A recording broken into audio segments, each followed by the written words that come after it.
And this journaling is for anyone who's hungry and curious to really be connected to God, to hear what he has to say. Someone who really wants to live by God's grace, by his love, and by his guidance. And someone who's like, but I'm not sure if I really know how to do that. I'm not sure if I know how to hear his voice. Does he really speak to me?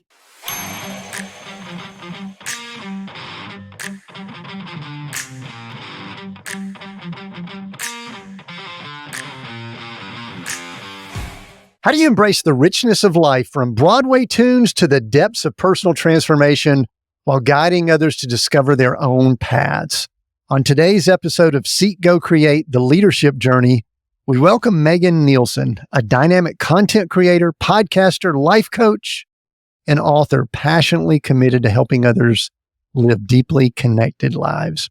Megan's life journey includes embracing her role as a mother, a wife, a community leader, all while fostering deep connections through her love for personality assessments, her work with Life Center Ethiopia, and her service as an elder in her church.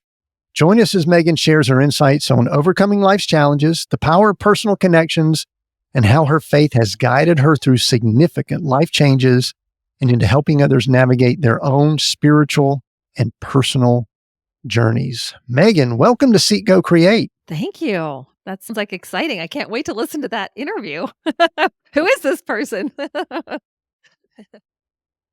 one of the things I just noticed as I was going through this, and we're going to kind of do some deep dive on journaling and some things like that, but all that was woven into that. But before we get rolling, other than what I just said, if someone asks you, it might depend on where they are. If someone asks you what you do, you're out and about or something, what do you tell them?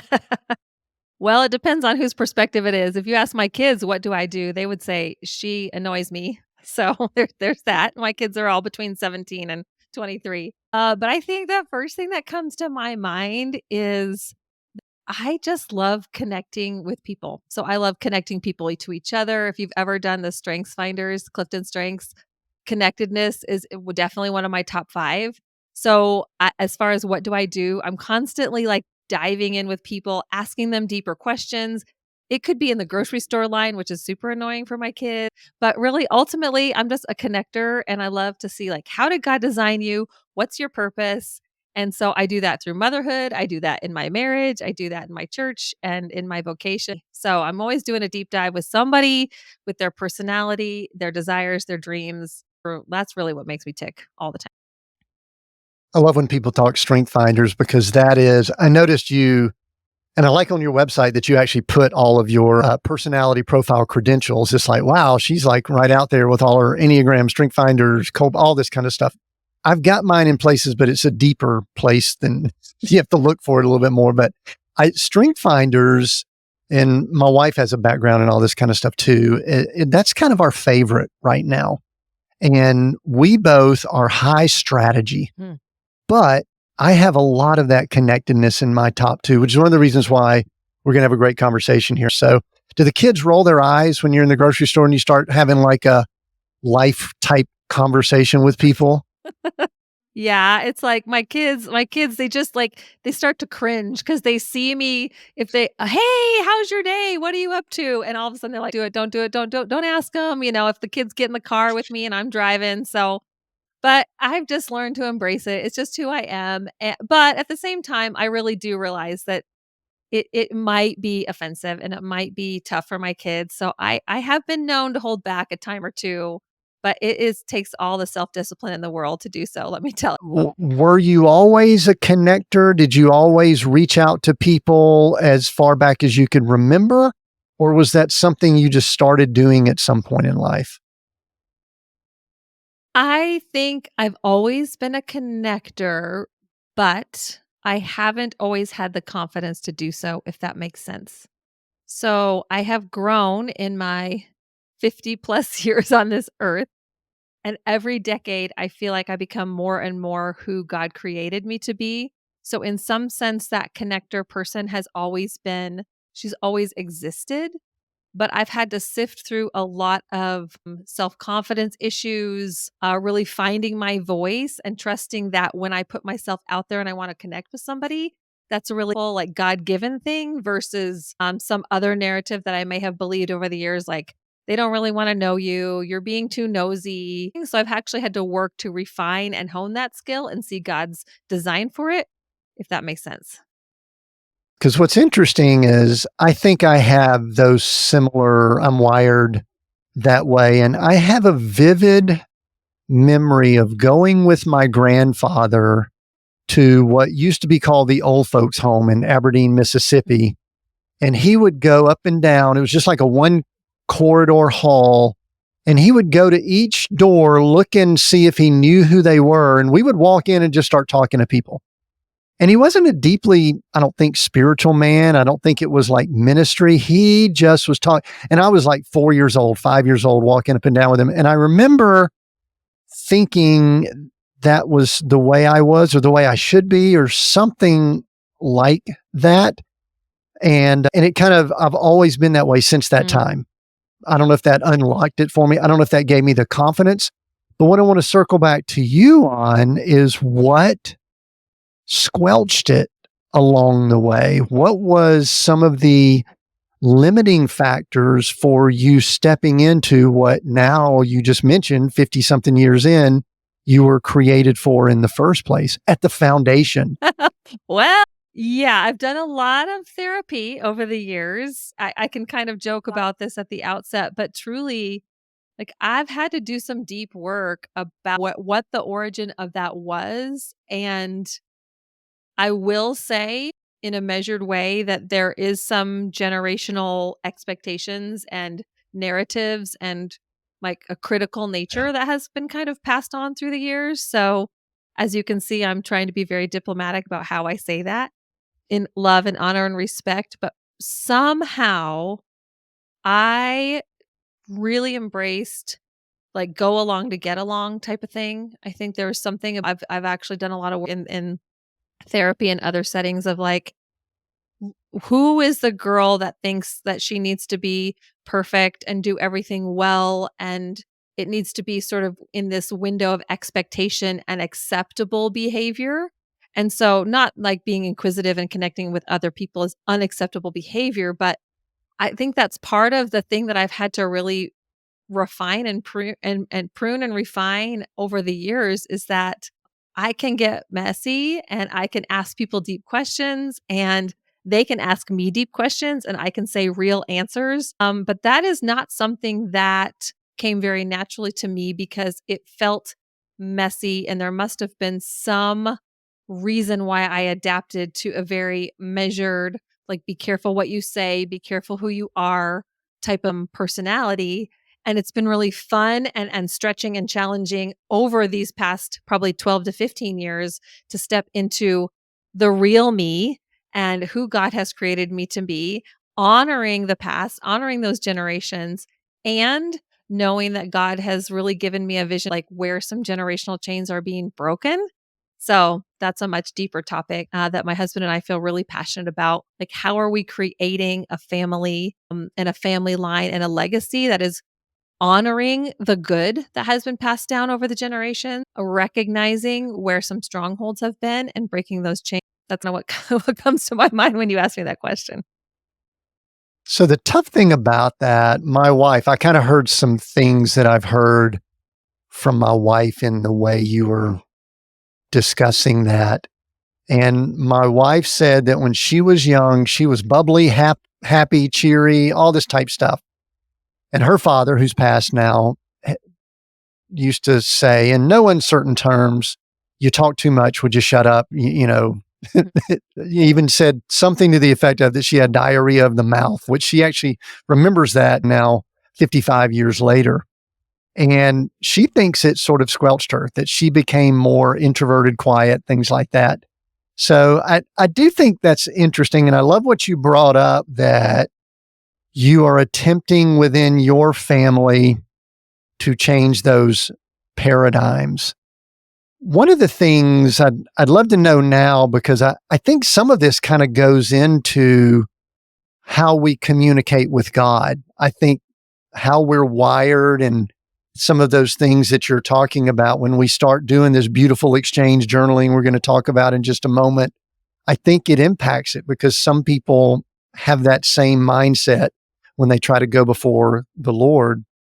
Tell me, give me some high points, low points, whatever we might need to know about your spiritual journey, your spiritual walk, how you came to be Megan, the spiritual powerhouse that you are now. Right, that's my middle name, Megan Spiritual Powerhouse Nilsen.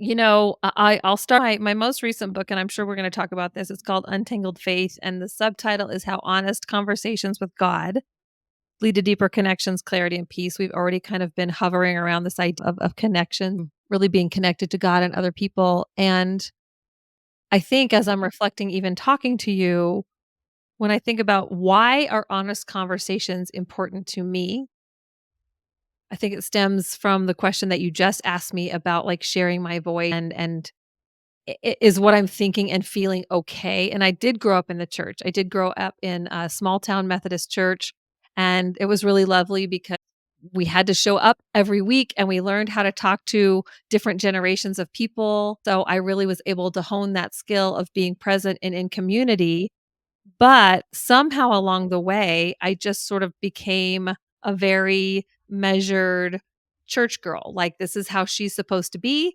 And if she's not like this, then something's wrong with me. That's embarrassing. That's shameful. And I have some just moments even of my growing up life where I was thinking I'm being honest. I'm sharing something really deep and vulnerable and private, and when I did that, it wasn't received, with openness and grace. And so all of a sudden, I learned to kind of shut down that interior feeling or that interior dialogue of like, oh gosh, if I'm thinking this or experiencing this, then that must not be okay with God. And that really is not okay with the church. So I'm going to have to kind of live this duplicitous life where I kind of present one way on the outside. Everything's great. I'm fine. I can do this all. But really inside, maybe I'm struggling with some things. So, to put all this in perspective, 12 years ago, my husband and I, we had 2 biological children. We adopted our youngest 2 kids from Ethiopia in 2011. Really, that's a whole journey of hearing from the Lord, inviting his really sensing his invitation to grow our family in this way, and when they came home, as you might imagine, it was very, very difficult.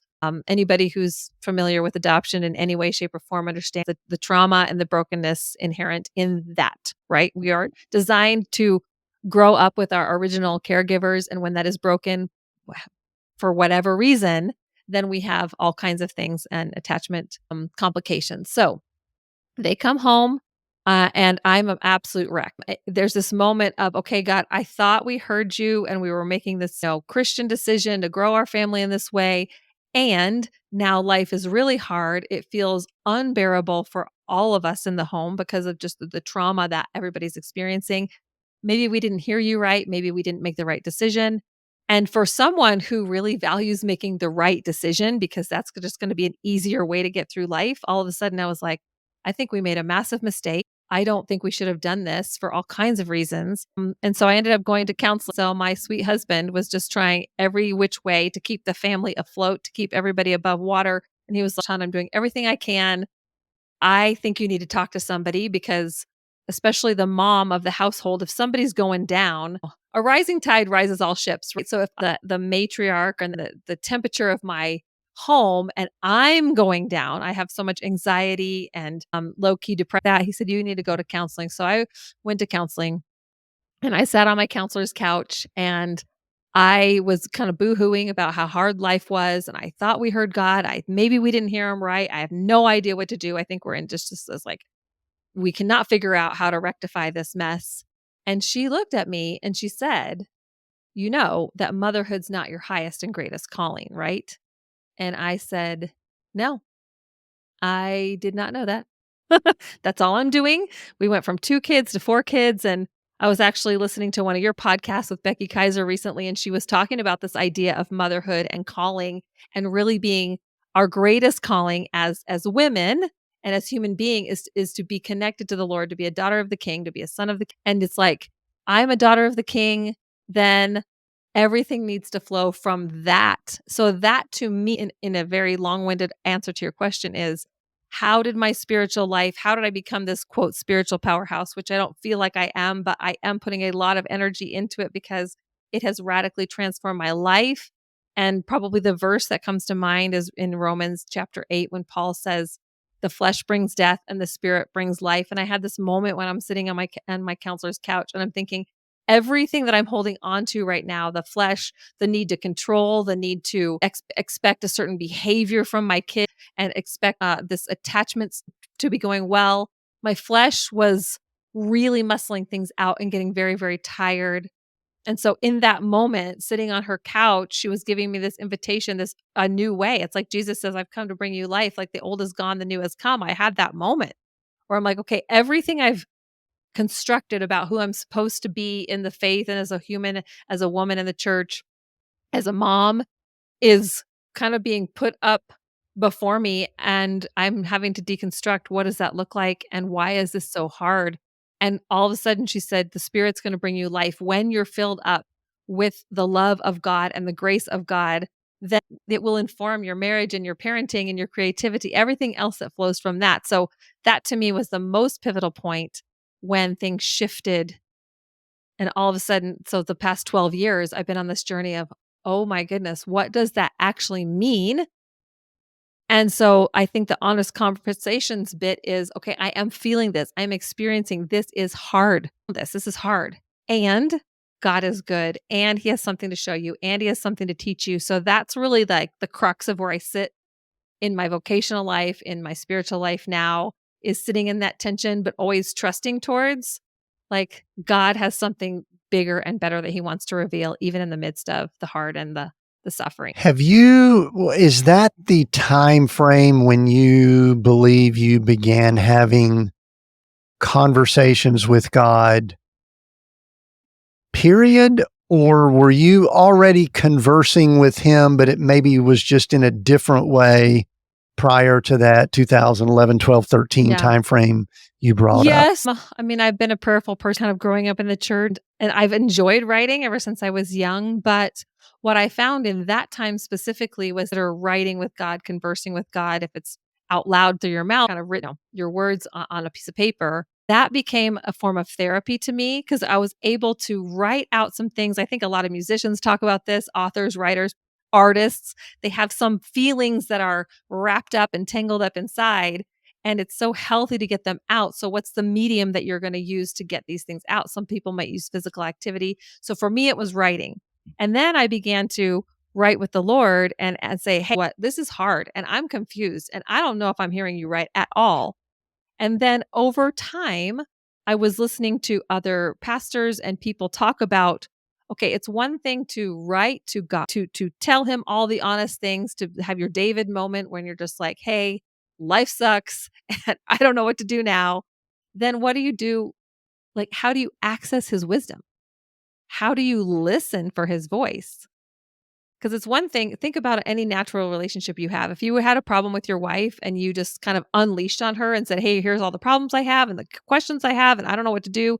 And then you turned your back and you walked out and you shut the door, she wouldn't have a chance to respond or say, I hear you. Wow, that's really hard to hear. And here's my perspective. So I felt like that's what I was doing with God. It was like, hey, this is all of my problems.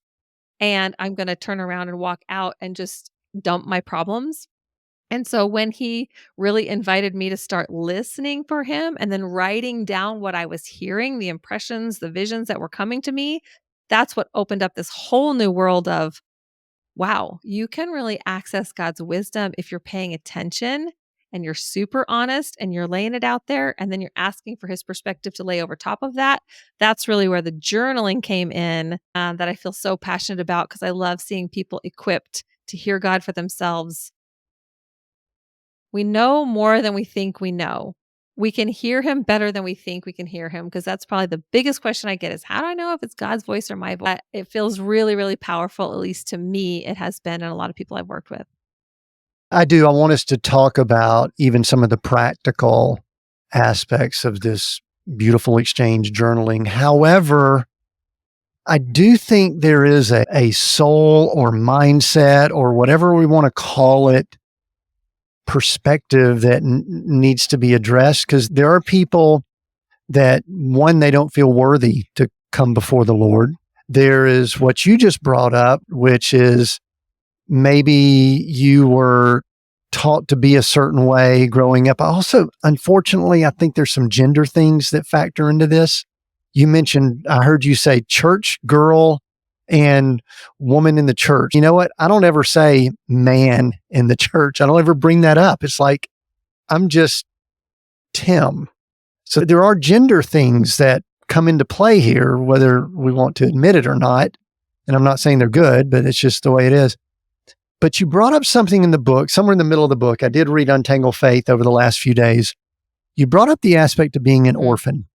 And I think all of those things have varying degrees of orphanism in them. And I think it's so cool that y'all also have adopted, because I think the opposite of an orphan is someone who's been adopted. And so I don't even know if there's going to be a question here. Maybe it's just, can you talk more about orphan or anything that people need to do in preparation to begin this process that a lot of people may struggle with, sitting down and actually communicating and connecting with God, their Heavenly Father? Yeah. Again, not a question there, anything based on what I just said. Yeah, for sure. In fact, as you were speaking, I feel like I'm getting a little emotional. I could feel the tears kind of like right behind my eyes, because adoption, I think being an adoptive mom and adopting our kids has been the single biggest experience in my life to really understand at even a fraction of a level of how much God loves us and what it must be like for him when we turn our backs on him. And, kind of before I say anything more, I really do want to honor and I really respect the story of the actual orphan, of people on this earth who have, for whatever reason, are not growing up in a loving home with their original caregiver, their original mother and father, because that is a brokenness that is so deep, and it really can break the human spirit in a lot of ways. So I know that every story is very different. And so I just want to honor that. And whatever I say from my perspective is just our experience. And I recognize that it can be very complicated and nuanced for a lot of people. But when we brought our children home, they were 5 and 7, a boy and a girl. And they had been actually with their mother for quite some time, of several years growing up. And she had relinquished them for extreme poverty, illness. When they came home, it was just so difficult because they didn't understand that they were part of a new family, of a new system, that everything that we have, our name, and any material possessions, our love, is now theirs by extension, because they have been grafted into this family. And you could just see that fighting against this, because the human spirit is so, we just want to protect ourselves. And if you've been hurt and neglected and abandoned at one point, then what does the human spirit do? Our human spirit wants, like, build up the wall because we don't want to be hurt again. I think anybody listening has experienced that in life, either, a love relationship or something like that. So to build that trust, for as a parent perspective, to build the trust of my kids has been our life's work. And even now they're 17 and 19. And there are still plenty of moments where I see this interaction where maybe the trust isn't totally there and there's not that vulnerability. And I listened to a pastor years ago, and this is kind of what you're referring to in the book, that said, what is the difference between a child of God? How do you know when you're kind of acting in that as a child of God versus the orphan spirit? And he said something very simple, but very profound, at least it was to me. He said, the orphan has a high need for control and a low level of trust, because you've been burned, so to speak. So you don't know who you can trust. You need to control everything about your life, and that's how you'll be okay and fine. But the child of God has a high level of trust in the love and the resources around them, and a low need to control their environment and everybody else around them. And I think, yes, you can talk about this in the very literal, like, orphan sense. But if you're talking in a spiritual sense, that to me has been a huge topic and really a theme that has transformed my spirituality because every day I'm thinking, okay, am I acting like, do I have an orphan spirit where I'm trying to control my surroundings, control the agenda, control the people around me because I don't really trust either God's faithfulness, God's provision, or I don't trust the other people to kind of, do their part and live their life. And if the answer, if I start to get revelation that I am trying to control and I have a low level of trust, then I have this moment where I can go, okay, how can I trust God more and release the control? Because when I try to control things, it gets very, very just tense and exhausting, anxiety producing.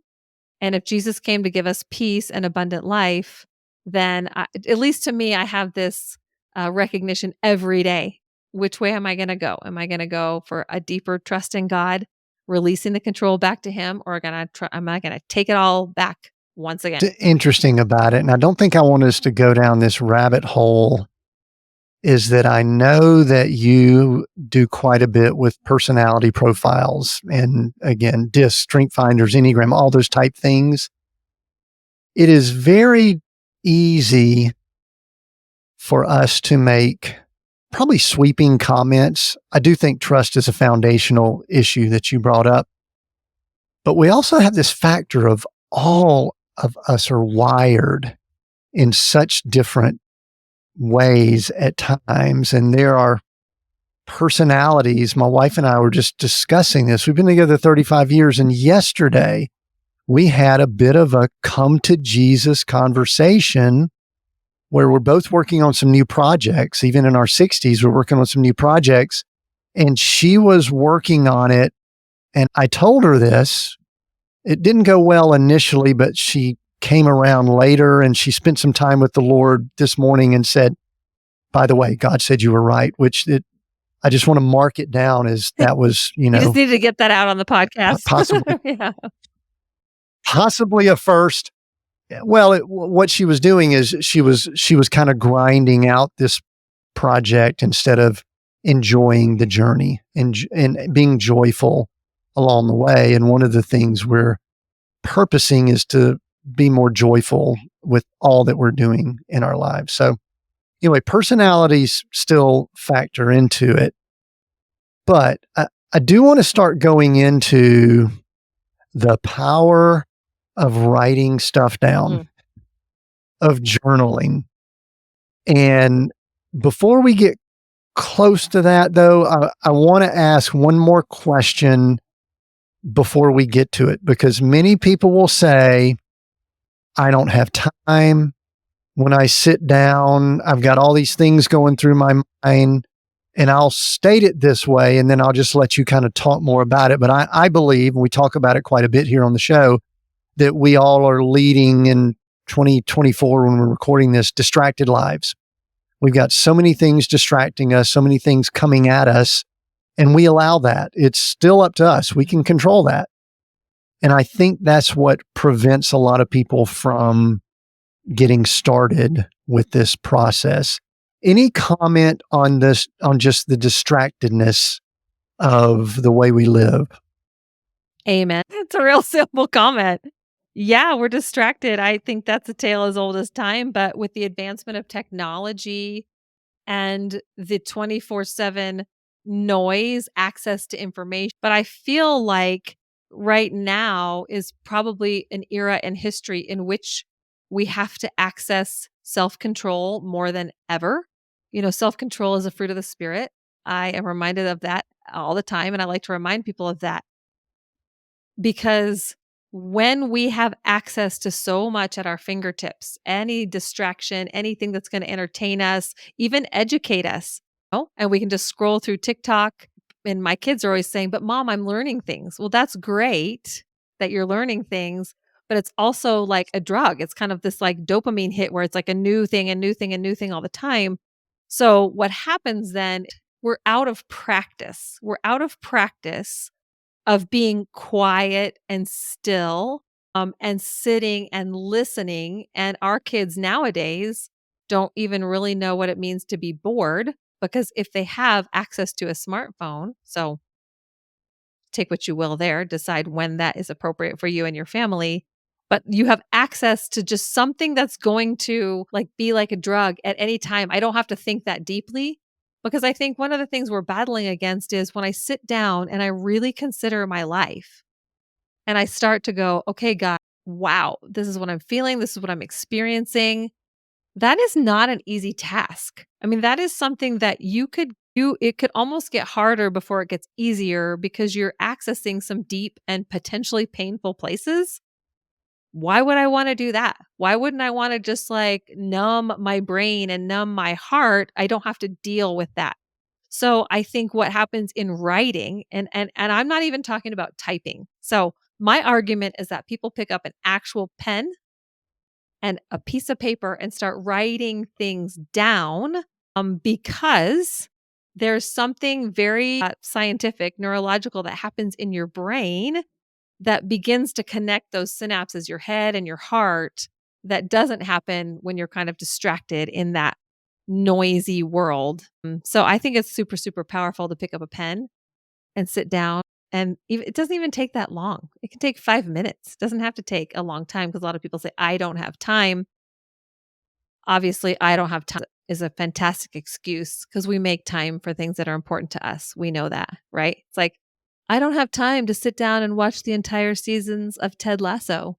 Well, somehow you made the time to do that. We make time for what we value. So then I would put the question back on somebody, then what do you value? If you value being a person who is growth minded, growth oriented, you want to stay connected to the people in your life and to the God that you believe in, then I would argue that it's going to take some time and some stillness to get to the place where that's really powerful connection. I think you hit multiple nerves that I've had to address over the last handful of years in those comments you just made. The first one for me, and when I work with leaders and leadership organizations, this is one of the things I am promoting as much as anything, and that is just the need to be still and quiet. And whatever that means, that's different for different people. The second piece of it, and I don't know that I saw it in reading the book, maybe I missed it. And I do love that you are a pen and paper, pencil paper, whatever, because I've tried to do some digital things. I've tried to be cleaner, efficient, etc. And I just don't, and also have bad penmanship. My penmanship, it makes it, I write in tongues. And so I do need interpretation typically when I do that. And so it makes it tough. One thing I've noticed about myself, I used to think I was a multitasker. I cannot multitask when I'm writing, especially pen to paper. And I think when we're talking about honest conversations, especially with our creator, it's important for us to be as focused as possible. And so somewhere along the way, you came up with this beautiful exchange journaling, and that is built and developed. Tell a little bit more about the origin of that and kind of how that has continued to grow and develop. What does that mean? What is this thing? Before I talk about beautiful exchange journaling, I had this moment because your podcast is Seek, Go, Create, correct? So I feel like when you have a pen and a piece of paper, you're in the seeking posture. And then when you flip over to create, open up your computer and start writing. Like that to me, if I'm seeking, I've got a pen and a piece of paper and I'm doing some really deep inner work and really sussing out, untangling some of the things that are going on. And then when God begins to give revelation and ideas, hey, I'm going to open up my computer and I'm going to start to create. I felt like a really interesting connection for me, but beautiful exchange journaling. Okay. There's two parts to the origin here. Number one is when I was writing my first book called A Beautiful Exchange. And I couldn't not write it. This was one of those things where I was going through this spiritual transformation myself, and the adoption narrative it is kind of the through line of this book. But ultimately, the phrase "a beautiful exchange" is what I felt like God was giving to me. The tagline is responding to God's invitation for more. So I was in this moment, like I've kind of described, where he's saying, you're holding on to things so tightly. You think they're going to bring you fulfillment. You think they're going to bring you success or purpose. But what I'm offering you, Megan, and I would suggest that he might be saying this to some of your listeners too, is if you will release that to me, if you will open up your hands and will give me the things that you're trying to take so much control over, I will actually exchange those things for my spirit, my ways, my plans for you. So to me, a beautiful exchange is what God is offering us that is far beyond what we could ask or imagine. He says this in scripture, and he wants to exchange the things that we are limited thinking for his abundance. So that's the idea of the beautiful exchange. So then, as I'm growing over these past year in my own spiritual formation, I'm starting to hear this pastor start talking about two-way journaling. And he's saying, listen, you can write out your thoughts to God, ask him a question, pour out your idea and your thinking to him, and then you stop and you listen. You kind of tune to the Holy Spirit and you say, okay, God, what's your perspective here? What is your kingdom, wisdom, and grace and just counsel over what I'm experiencing? And it's this idea of, oh, it's going two ways now. It's not just me talking to God, talk, and then shut the door. It's, okay, I'm going to pour out my heart. I am his child. He is a heavenly father. He's a good father who wants to listen to me, and he offers good things to his kids. And then in humility and vulnerability, I sit and listen. And that's the two-way part. Now, what am I experiencing? What impressions are coming to my mind from the Holy Spirit that I can begin to write down, that is activating truth in my life, that is activating guidance and counsel and a way forward? And so that's this idea of two-way journaling. And I kind of overlaid the beautiful exchange because to me, they felt very much related. Like I am releasing the things of anxiety that my flesh is holding on to, and I'm exchanging that as I'm listening for your spirit. And then the last thing I'll say about this, which is the journal that I just published last year, is that I woke up one morning, and I don't know how you are as a creative, but a lot of times for me, ideas will come out of, quote, nowhere. So I'm a believer. I'm going to say it's coming from God. So I wake up one morning a couple of years ago, and I have been practicing this two-way journaling. And I just felt like the whole rest of this blueprint for journaling was like downloaded into my head. And so I thought, okay, if I write and then I listen, the strategist in me, we've discussed the strategy piece of the Clifton Strengths. I'm like, okay, what do I do with this now? What are people supposed to do with the kingdom wisdom that they receive? And so that's the rest of the journaling practice is, now that you've received from the Lord, what is the truth that he wants to give you? What is the counsel he wants to give you moving forward? And I felt very passionate about activating people into taking bold steps of faith towards what he's inviting you to do. It does. And the reason that is so cool to me, as I was reading it, I was realizing that I've been doing sort of that for some time. If one looks at my journal, it kind of goes like this. There's me, sometimes dumping, sometimes showing gratitude, sometimes just, I don't want to say diarying, but maybe like being sort of diary type stuff, just talking, kind of getting some stuff out of my head. There's two squiggly lines on the page, and beneath the squiggly lines, it's, in my view, it's God responding to me. Mm-hmm. And with instruction and things like that. I guess it kind of was some good confirmation for me. It's like, oh, maybe I'm doing some cool stuff and doing something right here. But one of the things, Megan, I'd like to maybe address, because you mentioned it in the book, that journaling is a trigger word for some people. Good or bad. I mean, there's some people that, boy, they love to talk about their journaling. I think some people talk about journaling more than they actually do it. We won't get into that here. And then some people do it, and it's become habit, but maybe, like you said, there isn't the reflective, transformation that should come from it. Talk about why it's a trigger and the challenge that some people have And then we're going to talk as we finish up with some technique and some things.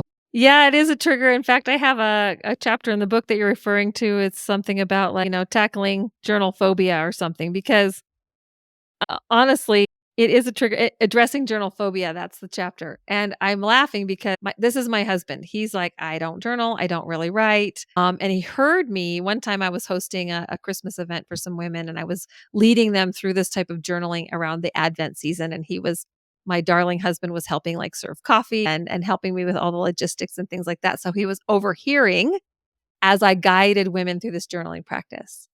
And as we were leaving the venue and we're all packed up, he said, "Wow, that's really cool. When you asked me if I would journal, he's like, I don't really want to write stuff down, but now that I've seen you guide someone through it, I could do that." So I think one of the triggers and maybe barriers to journaling, this word, is that people are like, I'm not really a writer. I don't really know what to write. You're staring at a blank page. There's nothing on the page. And all of a sudden your mind is jammed up with all kinds of thoughts. And so why I find this guided journaling helpful or even prompts is that it has a way of settling down the rate of our thoughts. And I actually offered in episode 50 of my podcast, the Kingdom Life Coaching podcast, actually recorded myself guiding someone through this journaling. Because when you have someone just leading you by the hand, it's not even like I'm telling you where to go. I'm just giving you the next step and the next step. There's something that might settle your spirit like, oh, and now she's asking me to think about this and write about this. And it's not this overwhelming blank page that's like, I don't even know what to write. I have so many things going on. I can't access those thoughts. So boom, I'm just going to walk away. So it can be overwhelming and you're right. It's polarizing. Some people are like, "Oh my gosh, I love journaling. I've journaling since I'm a little kid. This is the best thing I can ever think to do." And some people are like, "Absolutely not." And if you're an absolutely not, I would just encourage you maybe to give it a try. It's like, things that are good for you. We're supposed to try these things in life. And if it really doesn't work for you, that's okay. The only thing I would say as an encouragement for someone in that space, if journaling, if writing things down with God is kind of not your jam, then I would ask you, what is? Is it going for a walk? Is it listening to music? Like, how will you process your thoughts with God and hear from Him? That's what you have to figure out. I love that you said that because so many people attempt to make everything formulaic or create a doctrine around it or something like that. So let's do this. We've got a few minutes left here.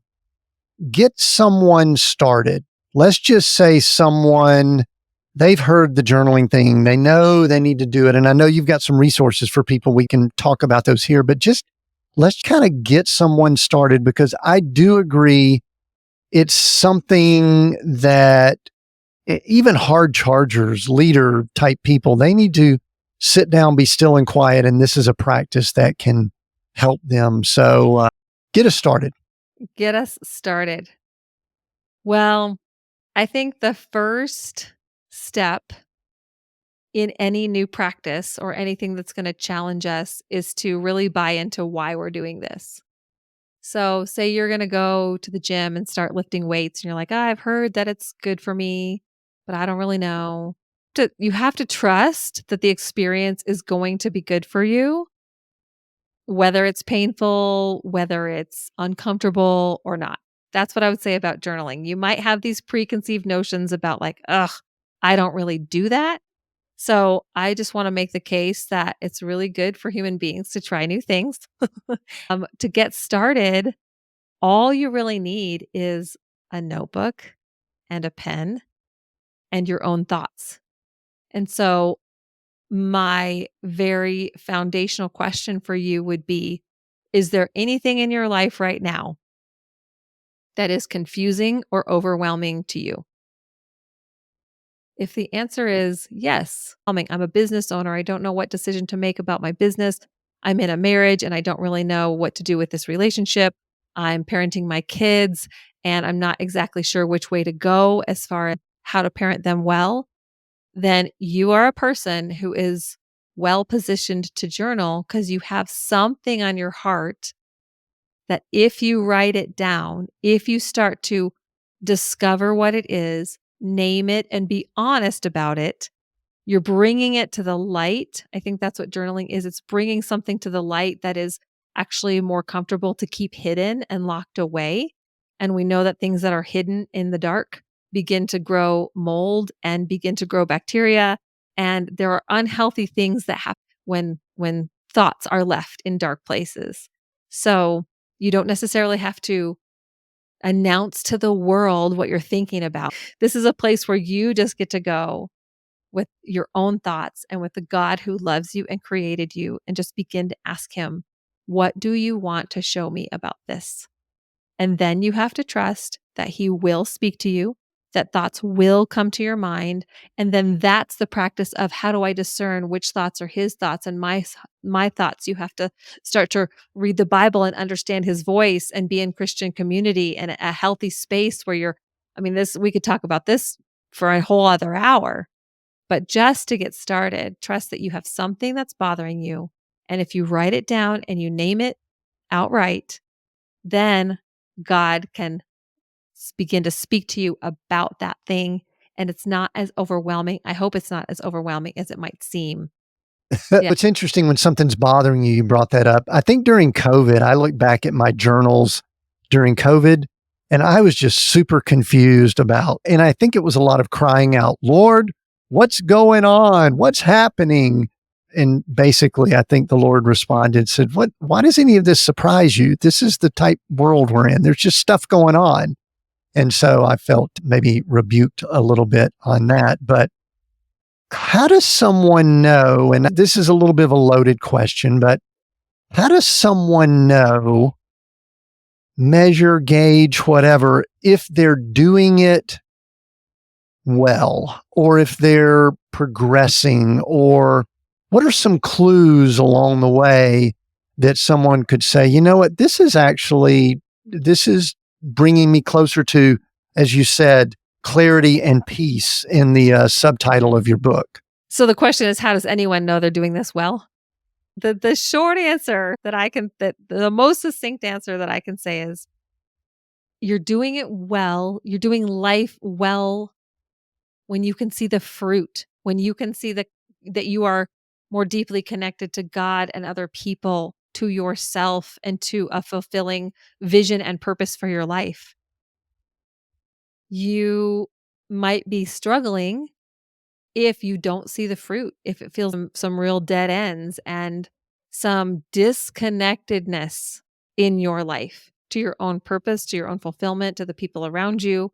So I don't think it's necessarily rocket science. I actually think, Brene Brown is a very well-spoken influencer in this space, but the more vulnerable you can be, the more honest you can be, and really discarding shame and not withholding yourself because you're embarrassed or you feel shame about it.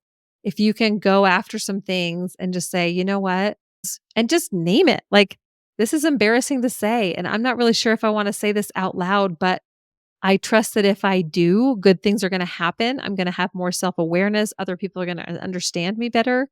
Then I think that is how you know if you're doing it well, in your words. I think one thing that I've noticed, you hear athletes at times talk about being in the zone. And sometimes in a sport that's very fast, they'll say that it slows down when they're in that zone. I think, to quote Ferris Bueller, that life comes at us pretty fast. For me, this practice, and when I do it well, things tend to slow down and I feel as if I'm just in the zone. And I don't even know, defining this being at peace, I think is always tough, but it's like when you're there, you know it, but when you're not, you may not understand it. And I think that's what it is for me, is just kind of being in the zone. And you brought up something. I had this word down that in your book, you talked about it, that you can be maybe at times sarcastic and all that. And to me, I notice when I'm really doing journaling and all that, my heart is softer. It's just I have a softer heart and I'm more compassionate and loving to people. Absolutely.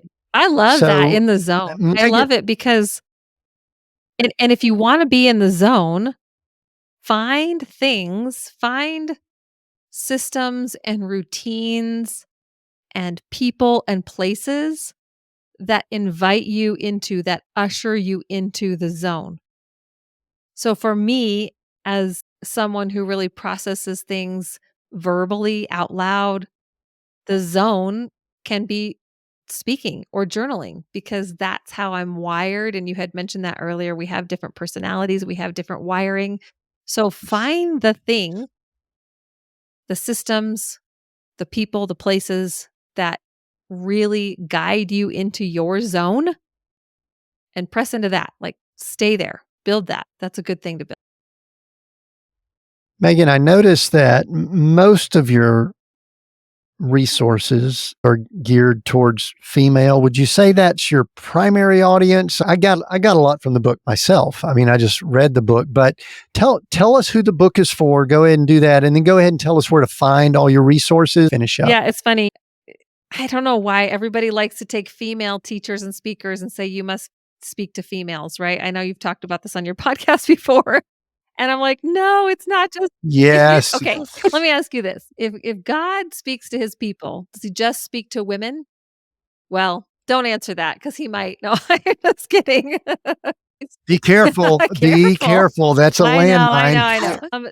This book and this journaling is for anyone who's hungry and curious to really be connected to God, to hear what he has to say, someone who really wants to live by God's grace, by his love, and by his guidance, and someone who's like, "But I'm not sure if I really know how to do that. I'm not sure if I know how to hear his voice. Does he really speak to me? How could I access this thing that you're talking about?" I feel like book is a very foundational book for someone who's kind of growing in the things of the spirit, growing in the things of hearing from God, or even just beginning, because it's going to just give you a lot of foundational understanding of who God is, what his voice sounds like, and how you can begin to experience this for yourself. Does that sound pretty good having read the book yourself? It does. And listen, I'll say it a little more bluntly. Everyone needs to position themselves so they can hear God's voice. Period. we we all need to be working on that probably more than we currently do. And any tool or resource that helps, I think, has Thank you. value. And I do. I get a little bit annoyed. Gosh, I don't want to go down here. I do get a little bit annoyed with the male female. I try to address it some, but I don't know that I do it well. And I sometimes maybe even stir the pot more. But, you know, part of our issues that we deal with in our current culture and all. Yes, So, because the men that latch onto this are just amazing. And there's some guys that are like, "Oh my gosh, this is powerful." So, that. hey, you've also go ahead and mention here. I know I've got some of your resources pulled up here on my browser, but mention what all you have real quick because I've listened to some of your podcast. You do kingdom coaching. Just go ahead and do a little promo Okay. here. Well, if you go to my website, meganbnilsen.com, Nilsen.com, you'll kind of find the whole umbrella there. Right. I have a podcast called Kingdom Life Coaching Podcast, and it's all about how can you anchor yourself in your identity in Christ, get aligned with God's voice, and then activate it into the things that he wants to activate you into. It's all about like quieting the noise of the world and really hearing God's voice and moving in that space. So that's the first thing. The second thing would be the two books, A Beautiful Exchange and Untangled Faith and the Companion Journal. You can read about them on the website. Both are available on Amazon. Very easy. Buy now. It's like one click away and it can be in your mailbox in a couple of days. And for anybody that's looking for maybe a small group or a book study or a Bible study, I really do believe that Untangled Faith and the journaling lends itself to really good small group work. or even larger group work. And I created a 10-week guide. If you go to untangledfaithstudy.com, or you can find it on my website, you can just, for pennies on the dollar, just grab this curriculum. I've broken down the entire book. I've paired all my podcast episodes that I talk about each chapter. I've given you small group questions, reflection questions. And so you don't have to do this by yourself. I think that's the other thing, is some people are like, oh my gosh, I read this book and I did this all by myself. I personally think that life is richer. Our revelations are richer and deeper when we get to do this in community. That's why you and I have podcasts, right? Because we value talking with other people. And so this book and journal really lends itself to that. So check out the podcast, check out the website, the books. I guess 2 free resources that might be interesting to people. Number 1, if you go to hearinggodbookmark.com, I have a quick litmus test of, how do I know if it's God's voice or my voice? Because that is the number 1 question I get asked all the time. How am I supposed to know the difference? Go to that. There's some questions on there that'll help you. And the other one would be, if you go on my website on the homepage, or godsizedream.com, I have 5 questions that you can ask to figure out if you have a God-sized dream. Because that's the other piece that I'm so passionate about, is that God's put some fun things inside of you to go seek, go and create. But how do you know what that is? How do you know what your message is and what you're supposed to go do in the world? So I've got some questions that could get the ball rolling off, and for your life there too. Very good. We'll include those links down in the notes. I also appreciate you bringing in the Seek, Go, Create there at the end there. So check all that out. Final question. Pick one of those words resonates more with you, or whatever. Seek, go, or create, and why? And why? I have to go with create. I think anytime I can create something, I am just having so much fun. I'm in the zone. And listen, I'm not a gardener, because I used to think creating was like, I'm going to go garden or I'm going to go cook. I mean, I'm not a painter. I lose that Pictionary. I can't draw a dang thing, but I can write. So if you can find something that ushers you into the zone of creating, whatever that is for you, I think it's super, super powerful and very energizing. So I'm all about, just go try something, create it, see how it goes. And most likely what you create will bless someone else. I do believe that to be true. It's not just for you. Beautiful. We are created to create. Thank you for sharing, Megan. I appreciate you being a guest here. I appreciate those of you that have listened in. Go check out Megan's resources that she mentioned. I listened to about 3 episodes on her podcast yesterday. They're a great compliment, I think, to what we're doing here. So jump over there and subscribe, listen in, and again, check out all of our other stuff. We are Seek, Go, Create. We've got new episodes every Monday. They're on YouTube. They're on all your podcast platforms. So make sure you're subscribing and sharing and all those cool things. Until next time, continue being all that you were created to be.